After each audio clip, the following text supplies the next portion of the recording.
Welcome, you guys. All right, it's our final session of 3D+U before our month hiatus. Today is this class is 229 since we started quarantine.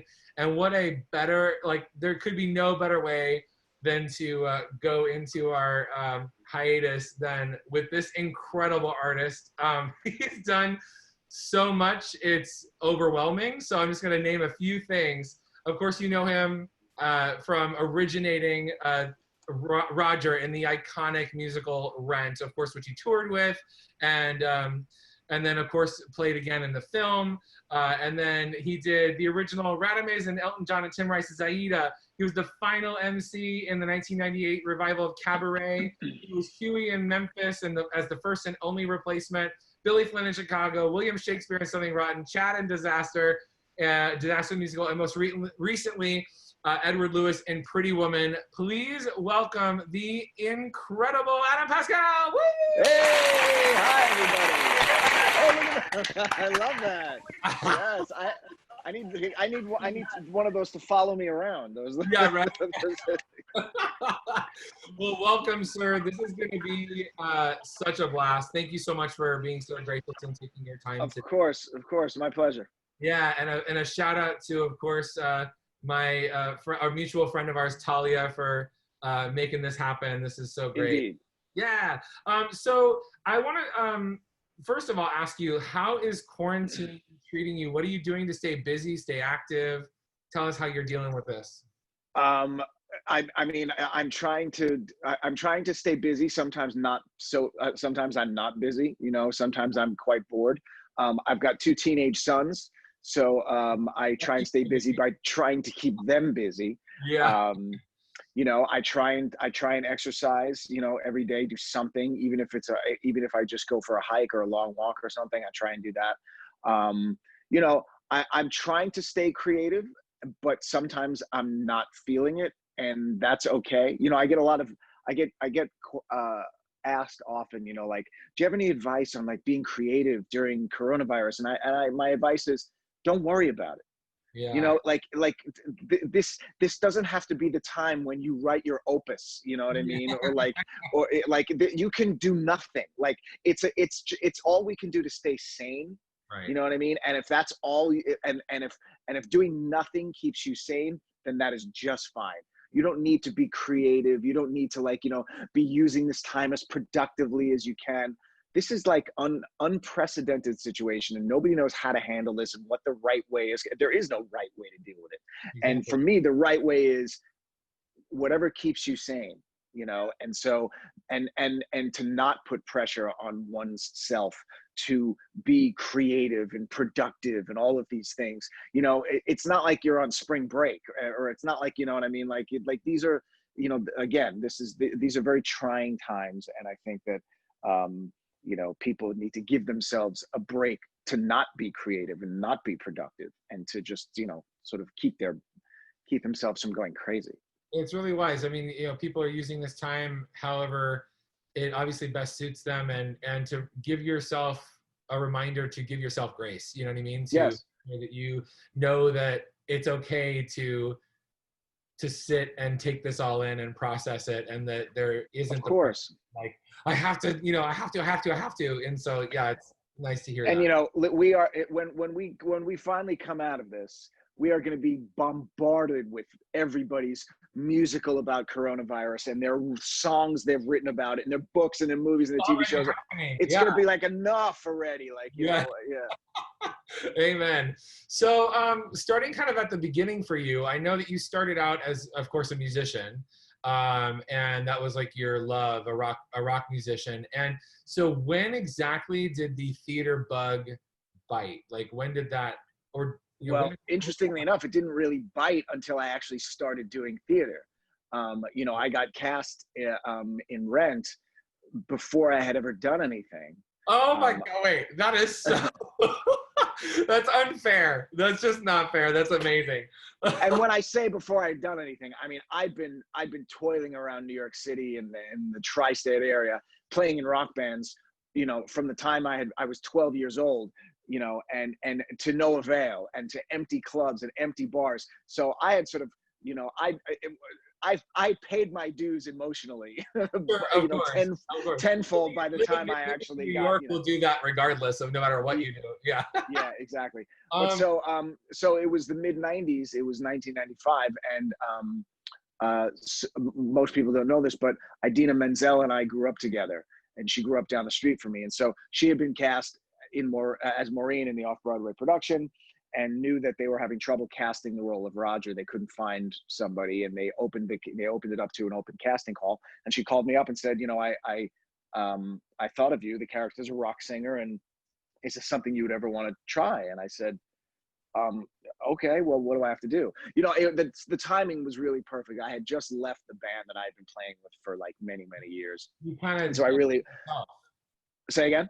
you got to really kind of play yourself in many ways. In many ways, yeah. And so, but I was looking for something to do. I was looking for something new. I was looking for something that maybe wasn't a rock band. I could never envision what it was. I had never considered musical theater, not because I had any particular bias against it at all. It just never in a million years occurred to me to be something to pursue, and so anyway, so she asked if I wanted to go in an audition, and that's how it started. And so, and it wasn't until I actually started doing theater did I realize how natural it felt to me. Much more natural, frankly, than playing in rock bands ever felt. Like there was always something that felt a little bit off about that, and I never could quite put my finger on it. And it wasn't until I started doing theater, and that felt so comfortable and so natural, that I realized that, like, oh, maybe this is actually what I should be doing, much more than that. That is fascinating. So, I mean, I want to dive in. Of course, we're going to dive right into Rent, because I know that was the beginning of everything for you. But, every generation has a defining musical. There was a chorus line. There's every generation has a musical that paves the way for the next thing. And Right.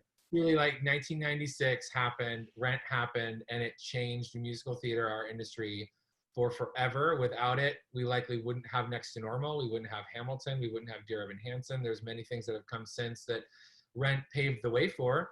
Right. It had an incredible 12-year Broadway run. It grossed over $280 million, and making it one of Broadway's longest running shows. So before we even get to how it got to that place, let's start at the beginning. So you kind of told us your audition story for it. How long from the moment you auditioned till you were cast? Like, was it one of those things that in the room everyone just was like, yep, like this is the Well, guy?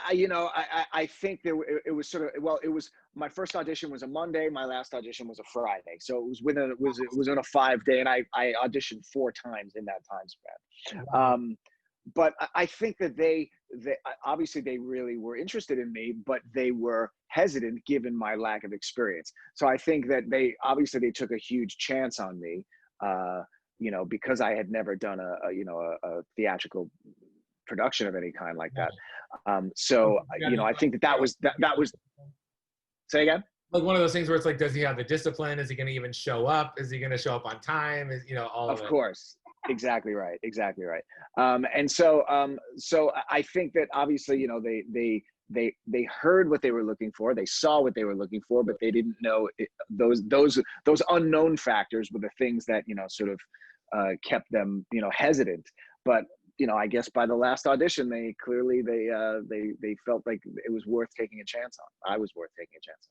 It's amazing. And there was it's kind of interesting, maybe a little known fact that the show, the off-Broadway run, opened 100 years almost to the day of La Boheme having opened. And of course, for anyone that's been living under a rock, Rent is based on a opera called La Boheme. And that garnered some attention, and Jonathan Larson gave his one and only interview. I think it was the day of or the day before he passed. Correct. I think it was the day before. The day before, okay. And so obviously this is a huge moment for the show, for our community, and so many things. So I'd love to talk about it. You get to your preview, and can you walk us through that from preview to opening? I know that I know some stories from having had friends that were either there or involved or what have you, but I'd love to hear from your account what that was like. I could not imagine being in that situation of not only losing like a collective, like we've all been in a show where someone's relative has passed and they have to go on and do the show or whatever, but like a collective whole group of people on and off stage losing the creator of the show the night before it's to open, and you're doing such an emotionally charged show. I mean, like, Yeah. had to be probably the pinnacle performance ever given, I would imagine. Well, yes and no. I mean, first of all, he passed away the night of our open dress rehearsal before our first preview. So we hadn't opened yet. And you know, to be honest with you, the whole thing is, as you can imagine, I'm sure, a blur. You know, a blur of emotion, a blur of sadness, a blur of shock. But you know, we were so determined to carry his music and his message and be the conduits for him from that point on, you know. And we were that for his family and for his friends. We were now the physical embodiment of him, you know, in many ways. So I mean, everyone just wanted to be around us. They wanted to hug us. They wanted to, you know, we were the closest thing to him that they had now. And so it was unbelievably intense. And, you know, obviously, and then there was the having to do the show every night. And the show is in and of itself an incredibly intense musical, dealing with heavy duty issues. You know, now people seeing it now don't understand how vital it was at the time. Yeah, now it's like right, the subject matter, and how, you know, people were coming to that show having lost friends, loved ones to AIDS, having it themselves. You know, like it was so prevalent in the community and in the world. And so, you know, the audiences, they weren't just made up of people who were like going to see like this new exciting show. There was that, but there was also a tremendous amount of people coming for catharsis and coming for a spiritual experience. They were coming to be changed. They were coming to be moved. They were coming for all of the, you know, and that was tremendous pressure on us as a cast to make sure that happened. And, you know, and unfairly so, that we put it on ourselves and was inadvertently put on us, you know. And I work with a lot of casts of Rent these days, and I do master classes, and I do all sorts of stuff. And one of the things I always tell the actors is, don't burden yourselves with feeling like you need to carry any message or shoulder anything having to do with Jonathan dying, or any sort of like important, like, or this show being more important than any other show. Like, that's not your job. Your job is to be an actor and to go up there and to have fun and interpret the music and interpret the lyrics. And hopefully the audience will enjoy themselves, be moved, hear some kind of message, or they won't. But it's not your responsibility to make sure that happens. Right. You know, it's just your responsibility to be the actor in the show. You know, and so just unburden yourself with any of that stuff, you know. I had been told a story, and I'd love to hear how factual it is, but I believe it was the first preview. So it was like his family had flown in, and you know, everyone was there to see the first preview, and you guys had decided to do a virtually like a sing through of the show, and sitting around the 3 tables on stage, and then by the time it gets to La Boheme, it just you guys had to do it. And from the point of the show on, you did the show. And after this extreme ovation and applause, and screaming and shouting that you just heard this one voice at the end say, "Thank you, Jonathan Larson," I would have been like, I would have been gone. I would have been like, oh, like, Yeah, I mean, I don't remember that part specifically. I'm sure it did happen, and I'm sure a lot of people said, "Thank you, Jonathan Larson." It was probably Anthony Rapp, um, but yeah. So the decision was made to, instead of actually holding, actually performing the show, they had his friends and his family come, and we did a sing through, as you said, and we sat around the table. And just like you said, by the time it got to La Vie Boheme, there was, that number has such an energy and an excitement to it that it didn't feel right to just sit there and sing it. You know what I mean? Like I don't remember, it was probably Anthony, the first person to get up, and then everyone just got up. We just did it, And then it was like, okay, well, we've just been up on our feet. Let's now do the second act staged as we've created it. And then we did that. And I think we weren't in costume from what I remember. Yeah. And it just, it seemed like the right thing to do, and it was the right thing to do. And it was very spontaneous, and it was organic, and it was, and everyone felt to be, I'm sure. Yeah, it was everything it should have been, and happened the way that it should have happened. The journey to Broadway was like that. Yeah. I mean, it was like 3 months later, you were in a Broadway house. Yeah. That's insane. And I know it was kind of cool. They were in the process of remodeling the Nederlander Theater, and they were like, stop. And they're like, they wanted to with it slightly unfinished because it felt like what a brilliant move. Moving to that theater really was, I mean, we were so lucky in that it was the perfect home for Rent, because it was off the beaten path. It was on a street that was like sort of downtrodden, and there was nothing going on that street, and there were like homeless people. Like, it was the perfect Broadway, like experience to have that show be in. We never could have, I don't think we would have succeeded in the way that we did if we were in like you're just sort of middle, the Palace Theater, or the Schubert or whatever. Like, it just, that wouldn't have felt right. This was like perfect, Yeah, no, it truly perfect.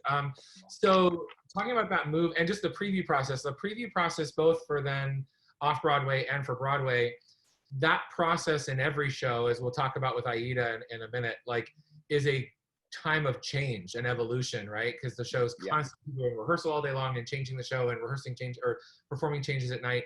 So did that show then ultimately just freeze from the moment you opened it on Off-Broadway to opening it? For the most part, it did, yes. There was a song, there was one song that was cut called Door Wall, which we definitely did it Off-Broadway. It may have been cut even before we got to Broadway, I can't remember. But that was the only thing that I recall that was cut. The changes that were made were aesthetic changes and orchestra, arrangement changes and things like that, and direction changes. But the material itself stayed as is. Jonathan was gone, and so there was nothing that could have or should have been done to who could have made that call. Exactly. Michael Greif and Tim Wilde could have, and but I don't think they felt that it was their place to do that. No, and it was a very smart move that nobody messed with it. Obviously, it went on to win many things, including obviously the Pulitzer Prize and the Tony. How many did you ever keep track of? Because you were in and out, like, from obviously, like, coming back. The show ran for so long. You went on tour and London and all that. Do you know how many performances you did? I don't. I did it for a year and a half on Broadway, and then I did it for 6 months in London, and then I did. And then in 2007, Anthony and I came back for 2 months on Broadway, so I did 2 more months, and then I did a year and a half on the tour in 2009, and then of course the movie. So it's a lot. Although I'll have to say that I probably did more performances of Aida, given that I did that show for 3.5 years straight. Yeah, so, I can't wait to talk about that, because that's a whole nother thing. Like, just both things, and just trying to keep things fresh for people that are have never had a run like that, aspiring Yeah. professionals who are here, that's a whole art form unto itself, because you have to keep it for each audience. Every single night has to be like its Yeah. first night, right? So, but before we move into that, I want to talk a little bit about the film and Rent Live as well. But are there any fun, like, once it became, it's still obviously a very serious show, but in any show there can be bloopers and things that happen. Were there anything that sticks out in your mind of like, I can't believe this happened during the show? I mean, again, like you said, things in live theater, that kind of stuff always happens, and you know Yeah. what I mean. And so, I mean, people falling, people, slipping on stage, people, one of the funniest things, and this happened more than once in different productions of Rent that I was in. Once on the tour, and I remember once in Broadway, where actors would come. We wore these headset microphones like this. Actors who would like go off stage for a while, take it off, and then come back on without it on. You know what I mean? Like that happened a few times. Certainly those things, giving out and then having to go off stage and get a handheld mic and do a scene with a handheld, like that kind of stuff happened all the time. Yeah. I mean, there again, I've never done a show where there hasn't been sort of like some kind of on-stage blooper. Yeah, there's definitely and that's we'll talk and about. That's what's fun about theater. I mean, exactly. Yeah, it keeps you on your toes. Fun stories. So what was it like nearly 10 years later, revisiting it for a film, like getting to then, it had to be surreal, like doing it on a unit skeletal set and then going to being like in full reality. Had to be odd. And then doing it with 6 of the original Broadway cast members. And then we had, of course, the gorgeous Rosario Dawson and Tracy Toms come into that mix. Were the original actors not available? Was that just a casting decision? They wanted to change it up. Just what was that experience like? I can't really say what the reasonings were behind not having Daphne and Freddie there. I'm sure it was a combination of many things. It was definitely, they were missed. Yeah, they were definitely missed. But I can't think of 2 better actors to have taken over for them in the film than Rosario and Tracy. They immediately became part of the family, and it immediately felt like they were there forever, and it just I can't imagine two better people to have come into those roles. It was really trippy. I remember going into stepping onto the set for Roger and Mark's loft. That was pretty amazing. Like seeing how they created it and how accurate it was, and how much it looked like I imagined it to look. You know what I mean? And that it was fascinating. And it was great to be able to play in that space and to actually be in that space. And so I really enjoyed that. I enjoyed having actual sets and places to play, put these scenes into. Right. It was a lot of fun. Yeah, that's amazing. They chose what I would consider an unconventional director for that movie too, Chris Columbus, who Home Alone and all these amazing like family movies is doing like this edgy kind of coming of age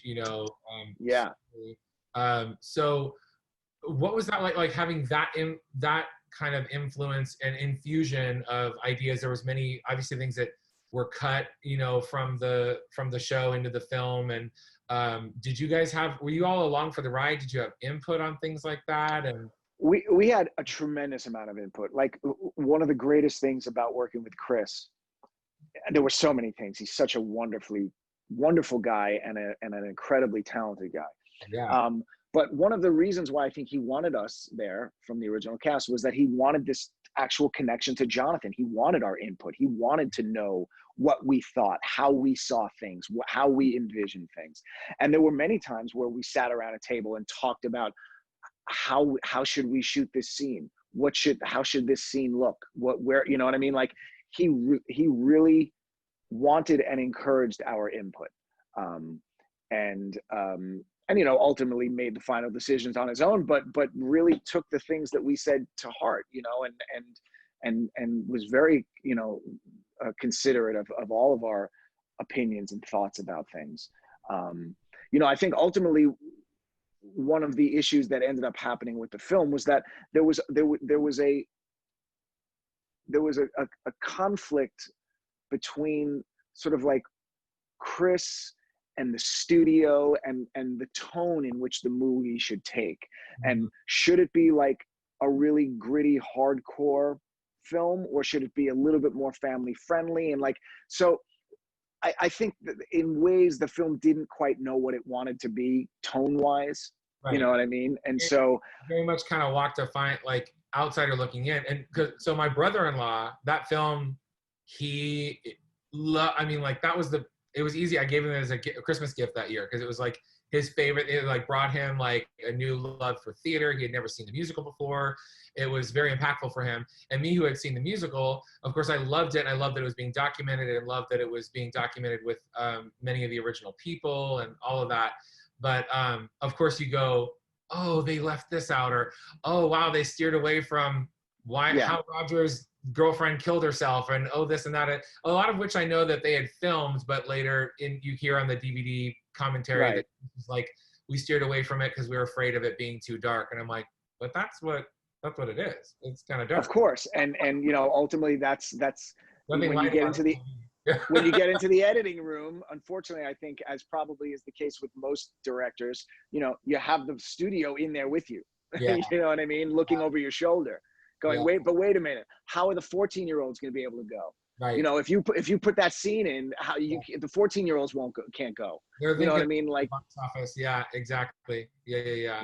Well, it was still beautiful and amazing, and so lucky that it, you know, since it hadn't been filmed like for great performances or something like that, that we still get that kind of time capsule of most of you just killing it for anyone that didn't get to see you do it live.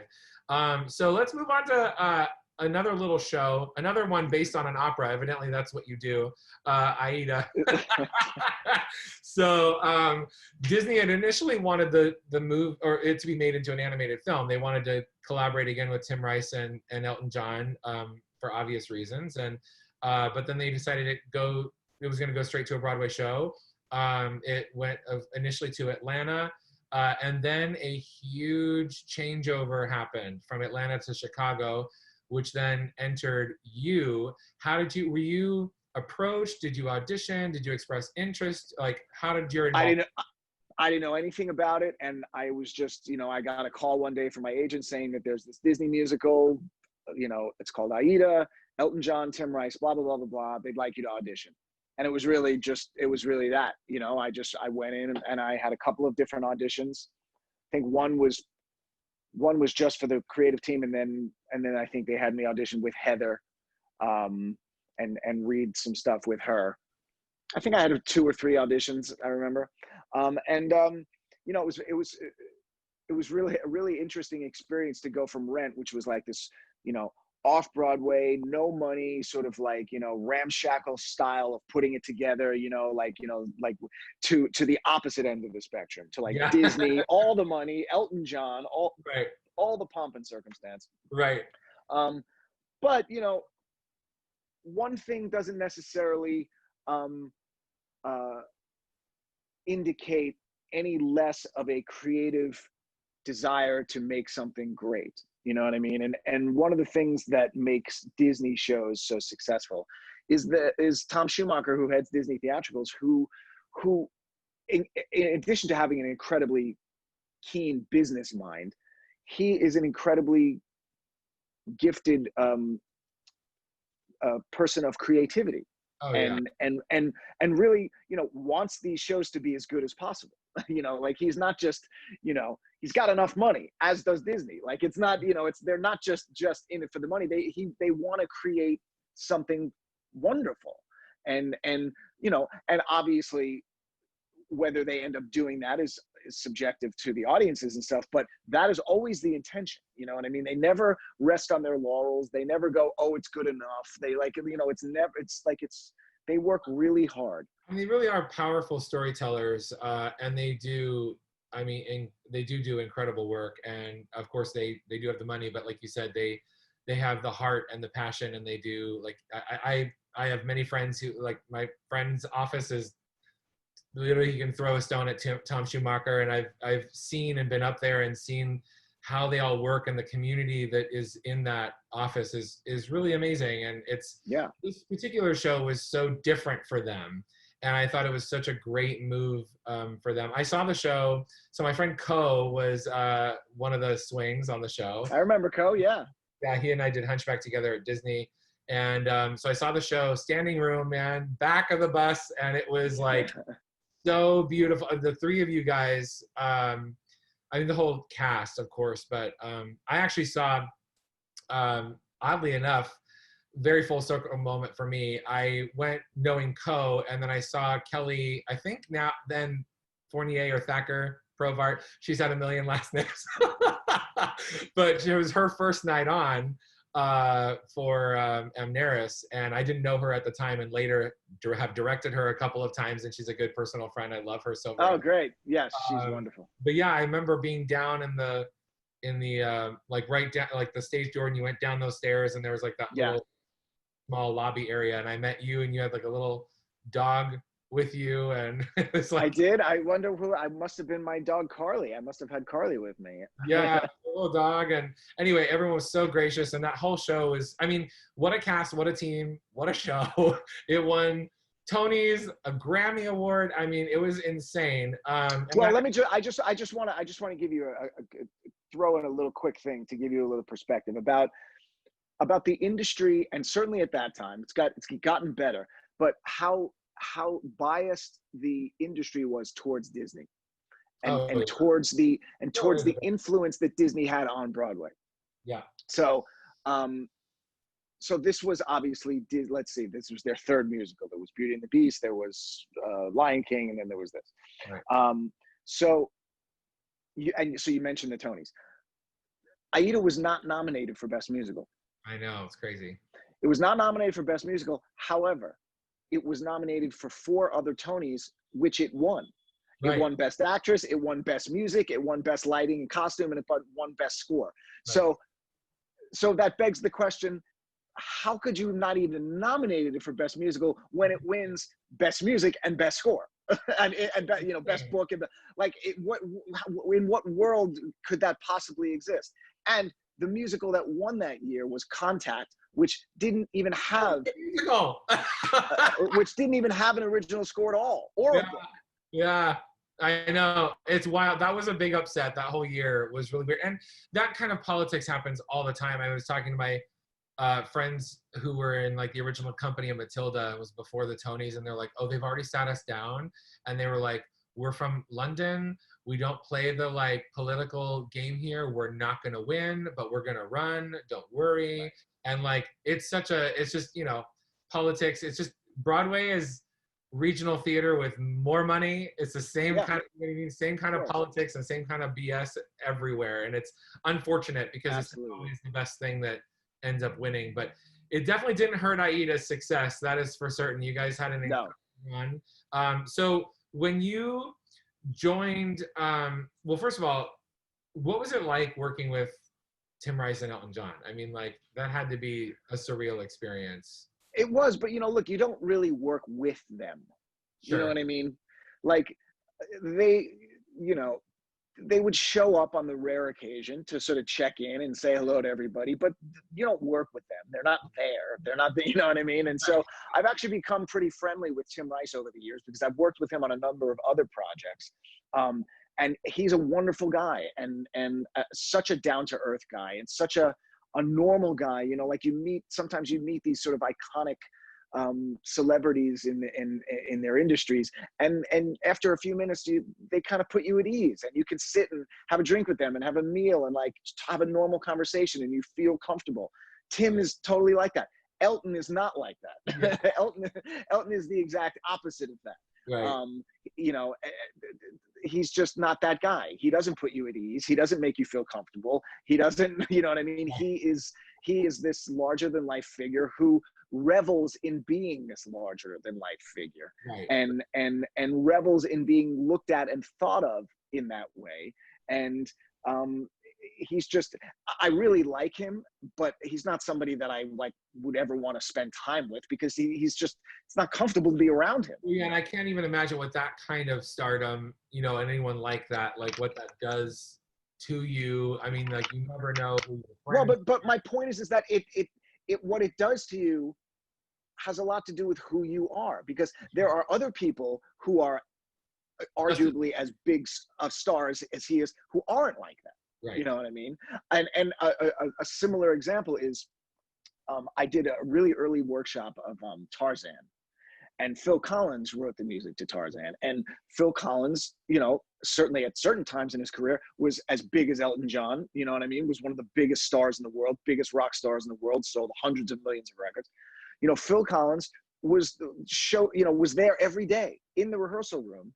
And you wouldn't even have known he was there unless someone said, hey, you see that guy in the corner with the page boy hat on, sitting by the keyboard? That's Phil Collins. You know, like he was there by himself, you know, noodling around on the piano while we were rehearsing. Like, so like depending on who you are, Yeah. you know, it dictates how you handle that kind of success, you know? Yeah, and it's nice to hear that there are those like Phil Collins and others that handle it well. That's good to hear. So I have to ask you, speaking of show bloopers, this is though not a funny one. Can you tell me about the moment in Chicago where you and Heather Headley had a bit of a scare? Can you tell that Yeah. story? Yeah. So at the end of the show, Radames and Aida are put into this box, which is supposed to be a tomb, and they're sentenced to death for having this illicit affair. And so we're singing our song to each other, and this tomb was lifted up into the air about 20 feet. And in the middle of the song, as we're singing to each other, it's our second preview. The lift that was holding this thing gave out, and the whole thing came crashing down onto the stage, and so we hit the stage, and then we popped out of the tomb, and then fell like another few feet onto the deck of the stage, and it was really scary, and we got really hurt, and you know, because this was our death scene, it took a good 15 seconds for the audience to realize that like this was an accident and this wasn't supposed to happen. You know what I mean? And so, and it also took about 15 seconds for the stage crew to figure out that like, oh, they're actually hurt. You know what I mean? We need to drop the curtain here and get them off stage because they're hurt. Because they, you know, we could have very easily have been like, whew, okay, that was scary, but we're okay. You know what I mean? Sort of like dusted it off. But so the whole thing was really, really scary. And from that point on, the thing never lifted up in the air again. That never happened again. On the floor. on the floor. And it worked just as well. Yeah, 100%. I remember because you always know, like, I was watching it, you know the story of Aida, and I'm like, oh my gosh, I was like, this is a Disney show. I was like, are they gonna kill the two leads of this show? I was just watching like, no way. And then, I mean, just in perfect though, I mean, like in Disney fashion, but in like the most perfect way to talk about reincarnation, which is a part of the Egyptian culture, and have it end the way that it did. I was like, way to go, Disney. That was brilliant. Yeah. Anyway, so what about, because that show changed a lot from Chicago to Broadway. Yes. The evolution was pretty substantial. A lot of songs in and out and this and that. Was there anything that was cut that you were like, oh man, like that was a great moment? Or did you really feel like by the time you guys opened that you were like, this is the perfect version? I mean, look, nothing's ever perfect, and I certainly had my problems with the show and still do. But the biggest change for the better from my perspective and for my character was that the song "Elaborate Lives," which ends the first act, or somewhere near the end of the first act, was originally Aida's song that she sang to Radames, and in the transition from Chicago to Broadway, they realized that, you know, Radames actually doesn't really have any good songs of his own, and he needs a song in which he says these things to her, and so they rewrote the lyrics and gave it to me, which I certainly was thrilled about. Miss Headley was not so thrilled about, but she got over it. But yeah, but you know, like you said, a lot of those things change. I can't remember the things that got cut. Certainly things did get cut. Certain songs, you know, again, lyrics are constantly getting rewritten. The great thing about Tim Rice is that, like, I talk about somebody who never rests on his laurels. Like, he's always continually to this day rewriting things in his shows to make them better. You know what I mean? I've worked on a number of different incarnations of Chess, and he's still tinkering with the lyrics in Chess to try and clear things up and make things better. And like, so, like, you know, his desire is still to make things as good as it can be. And with all of his success, it doesn't matter in regards to that. You know what I mean? Things can always be better. And that's what we should always be striving to do as artists, is pushing ourselves to be better all the time. And it's amazing when you hear people with that kind of success, your kind of success, that you're always pushing forward to continue to learn and strive to be better. You recouped in 99 weeks. I mean, that's another one that was like, wow, that was fast for a huge investment. And you stayed for the whole 3 years, as I'm sure it's like bittersweet to have, like, right? Or did Actually, you? I did. Okay. I left for, I want to say I left for about a year. I left for a year. Okay. And then Cheyenne Jackson did it, and Will Chase did it. And while I was gone, I did Cabaret. And then they asked me to come back and close it for like the last 12 weeks. So I came back, and at that point, who was doing Aida? Her name escapes me. She was wonderful. No. Deborah Cox. Deborah Cox. That's right. She was the final. That's right. Yeah, she was the final Aida. She was terrific. And so I came back and did 12 weeks at the end. Amazing. What was it like then coming back? And what did that do to your obviously a different leading lady? Is the show, because it was kind of, you know, those long running shows are kind of machines, you know what I mean? Like, you drop people in and they just are constantly, you know, it's like a Wicked or, you know, those shows. Did you, when you came back, did it feel different, or did it feel like, this is same? It felt pretty close. I mean, it was, you know, I mean, again, like you said, it's a machine. And by that point, by the time I had left, you know, originally after the 3 years that I did it, I had already done it with so many different people. You know what I mean? Heather had come and gone. Sherry had come and gone. You know what I mean? Damian Perkins had come and gone. John Hickok. So many people had come and gone, and I'd done the show with so many different actors that, like, by that point, I was used to doing it with other people. Sure. You know what I mean? Yeah. So it's like bittersweet. It's like one of those things where you're like, oh, I miss so and so, but it's like so much fun. It's like when you have a swing go on or a and you're like, oh, okay, different show tonight, and it's yeah. I actually really enjoy that. You know what I mean? I enjoy the excitement of that, as long as they're good. Yeah, exactly. So they've announced a possible revival of this show. It always fascinates me when there are shows that have been off Broadway for 50 years without a revival, and then a show's been gone for 5 minutes and they're like, we're reviving it. You could still play that part. Like, you still look the same. So would you do it again? B, you know that when they revive a show, they tinker with it, right? So what would be your thing? You're like, oh, I hope that they do this to it. Okay, well, I can tell you, because I know a lot of people involved in the production, including the director, Shelley Williams, who was in the original production of Aida with me. She played Nehebka. The show has been completely reconceived. Oh, cool. It's going to be a completely different show. Cool. Completely different show, a completely different kind of cast. 80% of the lyrics have been rewritten. 80% of the book has been rewritten. It's not going to look anything like it looked, you know, when I did it. Cool. So that being said, you know, there's no place in it for me. Sure. And were it a similar kind of production, I mean, I'm certainly way too old to play Radames, but I would have come back to play Zoser, his father. I definitely would have done that. I mean, look, it's 20 years later, so I appreciate the compliment, but it wouldn't feel right. You still look the same. Like, well, thank you. Unless it's really good lighting right now, but yeah, you still look the same. Yeah, no, that's awesome. And it makes me excited to see it because I think it is such a really cool work and a beautiful, heartbreaking story, and always very poignant. I mean, they did a very, it felt deliberate thing where it was like obviously they had the Egyptians played by largely white people, and obviously the Nubians played by black people, and there was obviously that racial tension, you know. And But here's the thing. Here's the thing, which they've fixed in this new production, which is that's completely historically inaccurate. Obviously, it's inaccurate that they weren't. But no, but not inaccurate in the way that you think.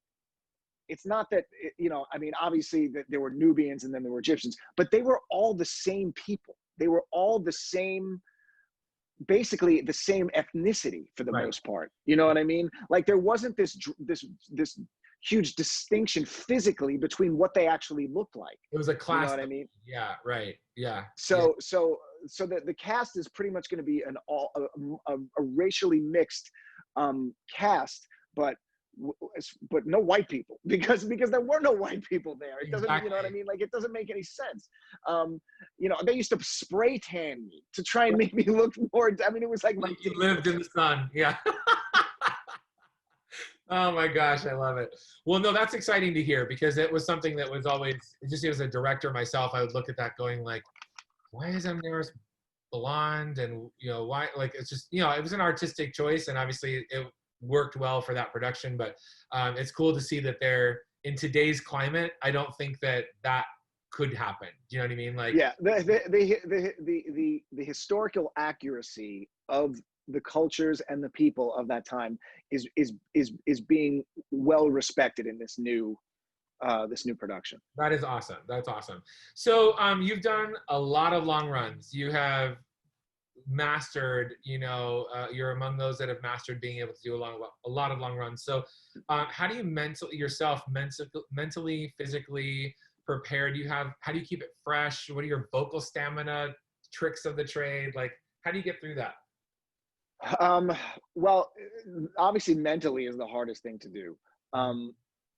For me personally, you know, I'm way too self-conscious and vain to do a performance and have anybody go, oh my God, he phoned it in, he sucks. You know what I mean? Like I'm too self-conscious for that. Like I couldn't give anything less than 100% just because I'm afraid of being thought of as being bad, you know? And so for purely self-motivated interests, you know, I give 100% every time I go out there.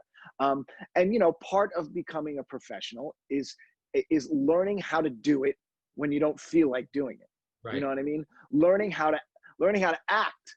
It's acting. We're acting. So I don't have to really feel it. I just have to look like I'm feeling it. Right. And that's not to say that sometimes you don't really feel it. Of course. You know what I mean? That's gravy if you really do. Right. You know, there was a moment in Memphis that every night we got to this moment, and every night Huey had to, you know, get to this really heavy duty, dark, emotional place. And every night I actually got there because of the other actors, the work that they did, and the context of the scene. Like, it was so raw for me. I was just, it was there for me. It was so easy every night. But, you know, at other times you have to just act like it's there. And you know, there, like you bring up a great point that there are just certain works. I think the Full Monty is one of them. Cabaret is one of them. Ragtime is probably one of them. Like, there's certain works that just are structured in a certain way. If you have all the right pieces in play, that it naturally does come. But you do need to, as an actor, like you say, you need to know where it's rooted, and so how you can get there in a false way to still exactly. How can you repeat it when it's not when you're not actually feeling it? Yep. Exactly. Yeah. So what do you do? Like, what's your vocal? Like, what do you vocally, like? How do you keep up? I don't have any magic tricks vocally. I do some warm-ups before the show. I make sure I get as much sleep as I can, and I drink tons and tons of water, tons and tons of room temperature water. I have to stay hydrated. Yeah. That's always been the trick for me, is to stay hydrated. Yeah.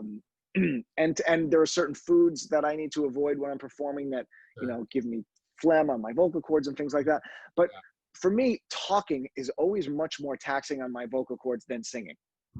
It's the after the show meet and greet with people, like going out the stage show or whatever it is, that Yeah, kills me. yeah, me too. I try to beeline it because it's just, yeah, it's so tiring. Yeah. It's awful. So any fun you've been in a million shows, so like any other fun blooper moment where you're like, oh, this was really something that funny that happened? Or I mean, the funniest things for me are when other people go up on their lines. I mean, to me, that's always the funniest thing. There was a great moment in Aida where John Hikaku, who played Zoser in our scene right before Father Son, completely went up on his lines. Like, he forgot everything. He forgot anything he was talking about, and he just started to riff. He just started to make things up and riff, and it was going nowhere. Like, and it was just going on and on and on. And the thing about that scene was, it had to, the dialogue had to get to a certain place where my character has to say a certain line to then cue the music to then start the song. Right. But we couldn't get there because he wasn't able to get me anywhere near it. Right. So I eventually just started inching my way downstage to the conductor. He's right over my left shoulder. And in a moment of silence, when John just stopped talking, I just said, "Start the song, start the song." And they just started. I love it. I love it. Well, I have to say, before we move on to our next thing, because we're going to obviously have to wrap soon, because you've been just so gracious with your time. But sure. You are such even though people think of you as like a rock and roll singer, and we talked about obviously 2 shows that you did that in, you are such an incredibly diverse actor. Your performance in Cabaret, which is nothing like, it was just beautiful. It was amazing, heartbreaking. And that revival is probably one of the best things I've ever seen. I mean, just Sam Mendes and Rob Marshall did one of the most incredible works of art with that revival. And then you did, and then Harold Hill. I mean, like, you did Harold Hill. We have some of your castmates, I think, in the room right now who are. Great.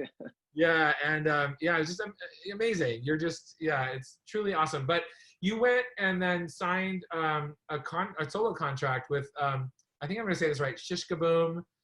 It was Shikaboom, which is now called Ghostlight. Yeah. Okay, great. With of course Sherry Renee Scott and her husband Kurt. It's their ex-husband by them, and you released several albums, and of course you've done a whole other career with your solo stuff, including being in like School of Rock, as Theo, and I mean, like, just things contributing. But one of my I think favorite things was basically, it was showcasing the actor, showcasing the stuttering. So why am I blanking on it? Was it Listen, Perfect Place? Oh yeah, it's right. It's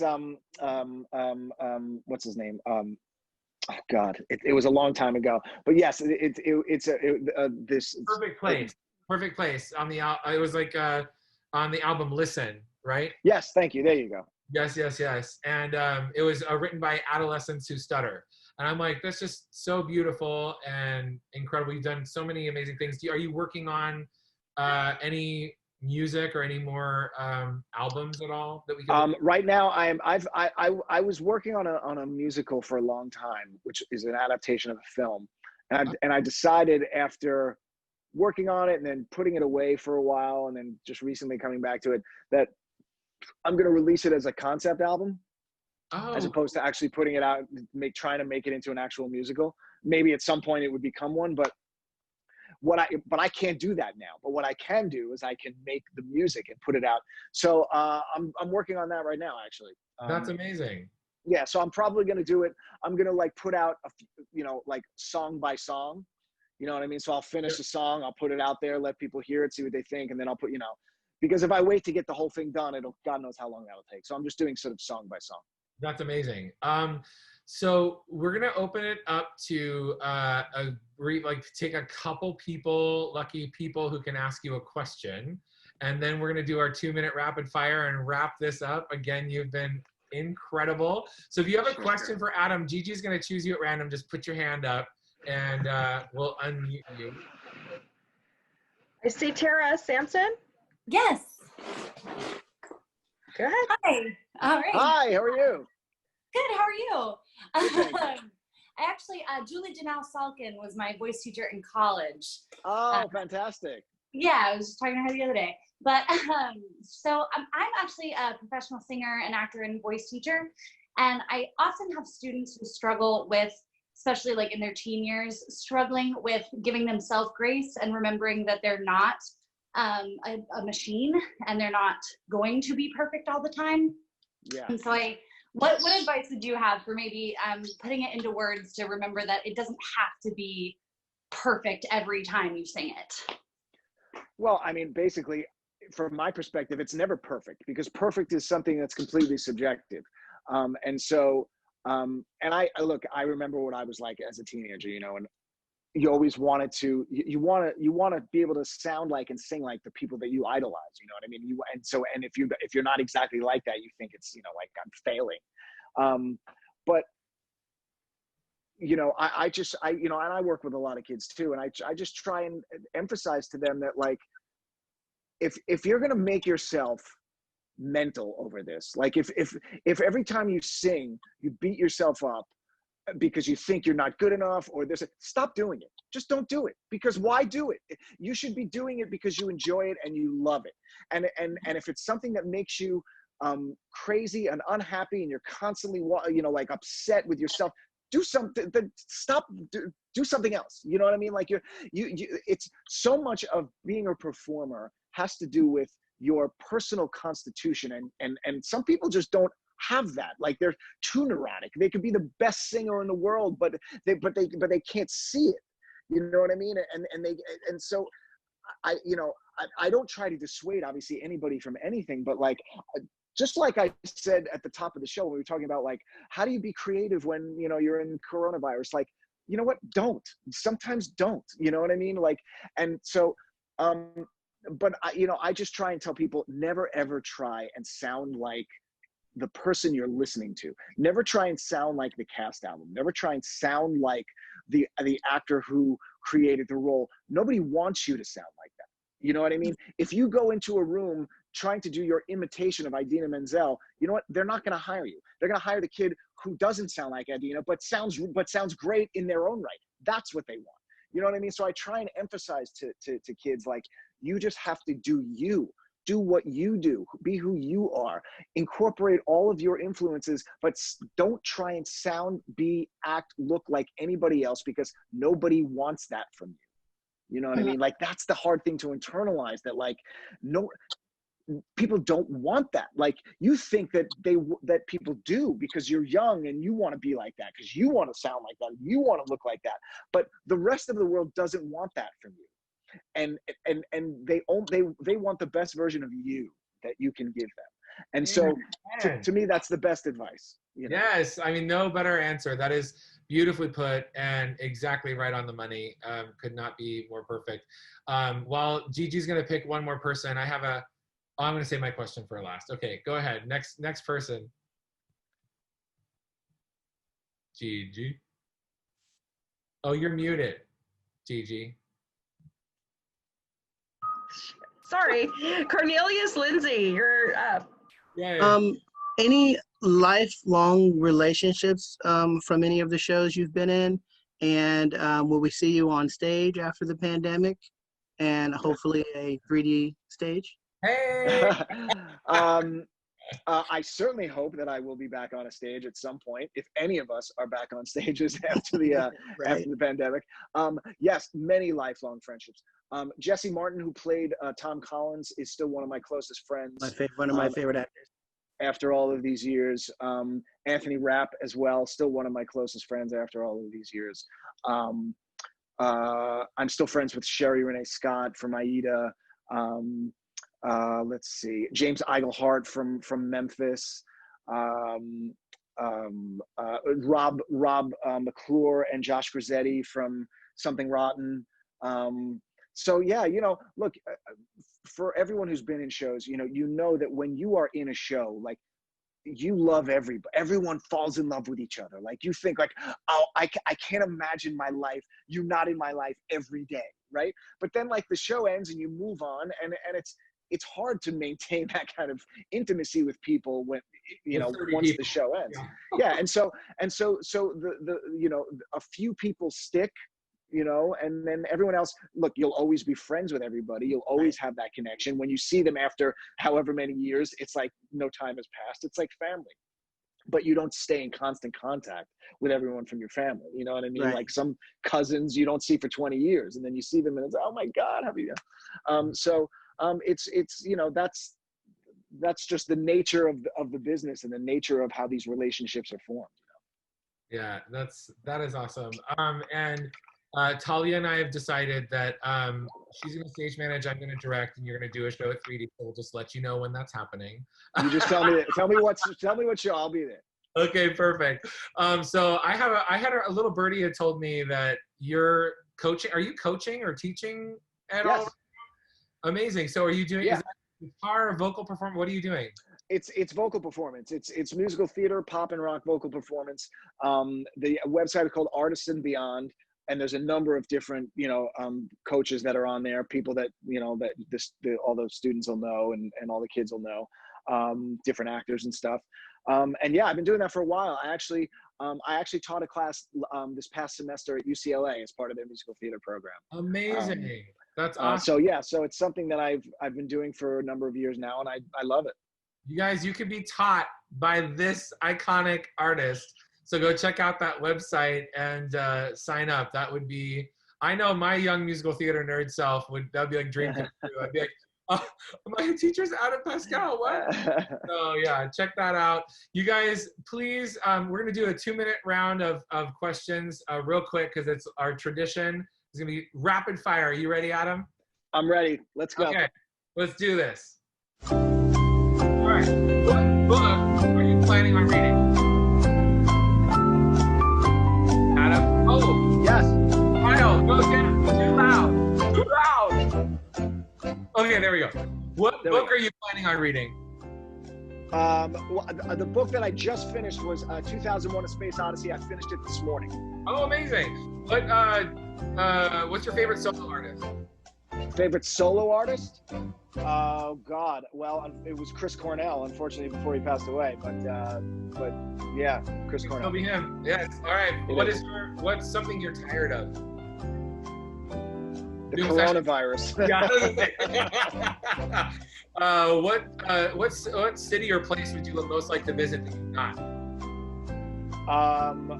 Well, Japan is my favorite place in the whole world, so I always desire to go back to Tokyo and to go back to Japan. Amazing. What do you do on a rainy day? That's a good question. There's so few here in Los Angeles. Yeah. I probably waste time on social media, which I hope to stop doing. You and me both. What's your favorite exercise?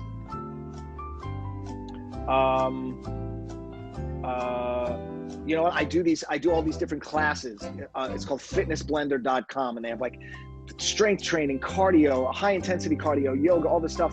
I do all these different classes. I like to do a class of some sort, even with weights and strength training. I like to do that. Worst subject in school? Math. Me too. What's your spirit animal? Probably an owl. Okay. What is cooking or baking? Cooking. I was gonna say, I'm gonna ask this last one, I guess. What first celebrity crush?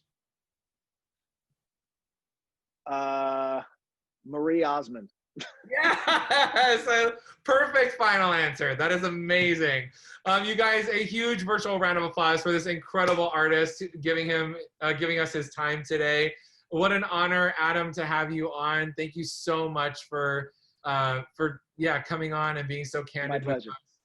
We hope that everybody stays safe and as sane as you possibly can. I know that we all desire to be back in the same room doing what we all love, whether that be on stage, in a seat, in a pit, backstage. We will all be there again, hopefully sooner rather than later. And until then, we wish you all the best. And we will be back in a month. We got Follow Adam on social media. If you aren't, you won't be. If you aren't, do it. You won't be sorry. Yeah. Right? Yes, I said that right. Well, okay. you might be sorry, but you should follow me anyway. All right, guys. Thank you so much. And again, thank you, Adam. We'll hopefully talk to you soon. Be well. Absolutely. Thank you. Guys, and thank you, Talia. Fantastical Fridays.